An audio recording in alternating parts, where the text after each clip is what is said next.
sound is going to turn out here, but it's a little windy today. Let's see where we are here. This is Bombay Beach.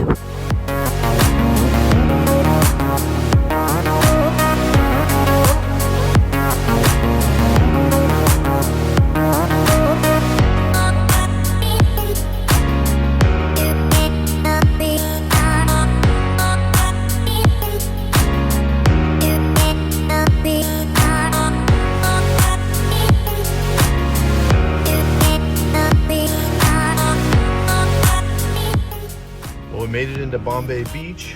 There's some campers up there. And I decided to camp down over the dike. So I'm right on the beach and I'm gonna camp basically right in this cloud of smoke that these kids are lighting off right now. Like, I wanna camp right there. Like right there. So I guess I can just wait till they are done lighting their smoke. There's art all along here. All these things that aren't trailers or vehicles, it's all art. It's actually kind of like a little beach festival.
This is Bombay Beach.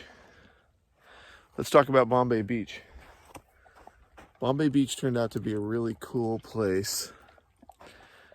I think it feels like one of the safest places, but it's also sketchy. Like if you go into town, it's, you know, people just kind of do their own thing there. There's no cops or nothing. But it also feels really safe because everybody's kind of doing their own thing, kind of not bothering anybody for the most part. It's loud. It was loud here at night. Some nights they would play loud music. It is spring break weekend, so I'm sure that has a lot to do with it. I like the music, so I thought it was pretty cool. It's loud. On Sunday night, they cut it off at like 10 o'clock, and dead quiet after that. Nothing crazy here at all. I didn't see anything crazy except this art. It's pretty crazy. It's a cool spot that we could camp right here on the beach. It's kind of a paradise in a hellish landscape. Bombay Beach is a cool place. We're definitely going to be back. I'm sad I got to leave today. I'm low on water, so I'm going to head to the Joshua Tree National Park and get a bunch of water there and then head over into Arizona. A few days ago, I was camped out this way across the water about 3 miles. There's a little secret spot there. I don't want to give that spot away because there's like nobody there. It's super quiet. And it's basically just like this without the art and without very many people. There's only a couple people out there. I think Salton Sea is one of my favorite places. It definitely is. I think it's in my top 5. Salton Sea. I'll be back for sure when it's cooler. It's so hot right now.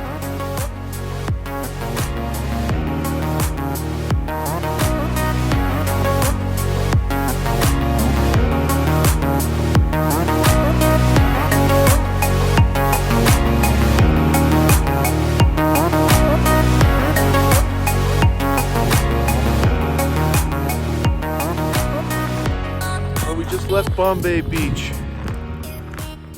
Check this place out. I mean, it looks tropical. It's a little stinkier here, but you know, it's not bad really. But I'm on the hunt for water. I'm not sure where I'm gonna stay tonight. I'm looking for water and I need to dump the tanks at least in the next few days. But I need water because I'm down to basically 6 gallons total. Which technically that could last me 2 days, but I don't like to drive around with less than 6 gallons. So once I start dipping into it, then that's it. But this campground has these water spigots, but no water. So without water, there's no reason to really stay here except for that. Look at that beach. I mean, it's nice. And the water here actually looks kind of clear. There's still signs at the beginning, at the entrance to the park that says, don't let your dogs in it. Don't swim in it. But it looks pretty clear here. This park is $10 a night. There's no hookups. Well, I don't need any hookups, but I do need water. I need a supply of water. And there's no water. So for $10, there's another campground a few miles north of here, another state campground right along the same section of water. And it's $10 and supposedly it should have water. Now I lost Echo. There he is. Right there. Yeah, I always think I lose him, but these dogs stick pretty close to me. So that's good. But I gotta watch out for rattlesnakes now, that's for sure. So one thing to think about when you're out here trying to do this kind of thing, basically the nomad life, the RV life, the van life.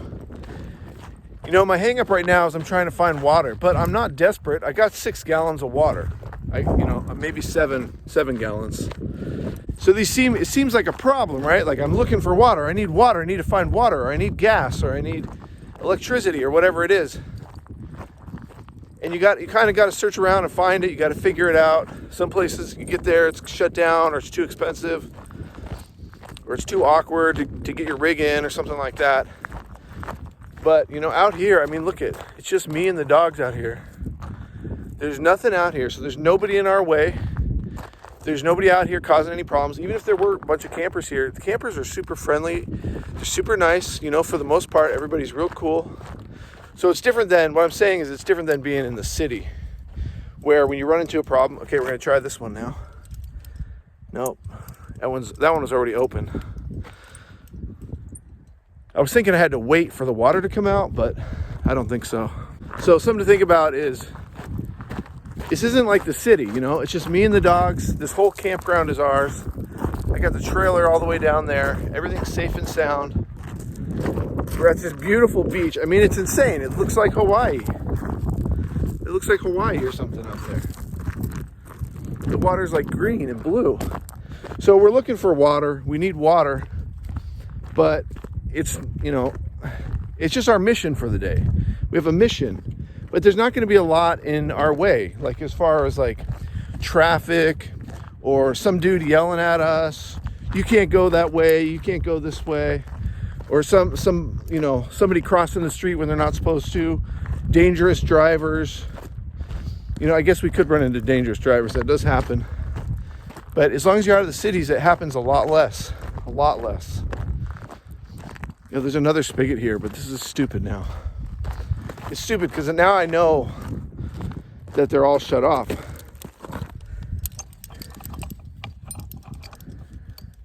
So this one seems broken. That one actually seems broken, so they must never have water. But so for all intents and purposes, like, yeah, there are rules here. Like, I'm at a state park, so if a ranger comes by, I got to put the dogs on a leash, that kind of thing. But there's literally nobody else here, just me and the dogs. So for all intents and purposes, there's really no rules right now. See, they got these signs up here about toxic algae. I think algae is like the least of your concerns out here in the Salton Sea. So there's showers here, but that probably doesn't have water either. They got handicap bathrooms, and this is like the day use area. So there's nothing back here for us, no water. So we're gonna move on, go to the next campground, and hopefully they've got running water. If they do, I'm probably gonna stay there for 10 bucks. I kind of wanted to find a spot I could safely drop my trailer, which that means, you know, if you're not into trailer life, dropping your trailer just means disconnect your trailer, leave it somewhere, and then take off with your excursion vehicle, which is usually a pickup truck, that's what I've got. So I've got my truck. I can take my truck into Slab City if I want to check out that crazy place, right? And Salvation Mountain, which is someplace I really wanted to see. And I thought I could get my trailer in there, but the word is it's not a good spot to turn my trailer around if I drive into the Salvation Mountain. So I should get my truck detached, but I need a safe place to leave my trailer. So I was thinking the state park would be a good place. You know, I think it's a decent enough place. So we'll get to the next park, see what it's like. There's probably a few campers there, probably running water. So we'll probably stay there for 10 bucks, fill up our tanks with water. I can take a shower tonight, maybe even wash my clothes or something like that. So moving on. Well, it's early in the morning. I found a place. That second campground that I checked out is where I'm at right now. It's 10 bucks to stay here. There's restrooms and there's actually cold showers over there. So I took a shower last night in the trailer because there's water here. So I filled up my water tanks. And now I've found a good place, which is right here, to drop my trailer. So I'm going to drive into an island today. It's about 30 something miles away. Possibly check out Slab City, but my main goal is to check out Salvation Mountain, which should be pretty cool when I get there. So stay tuned.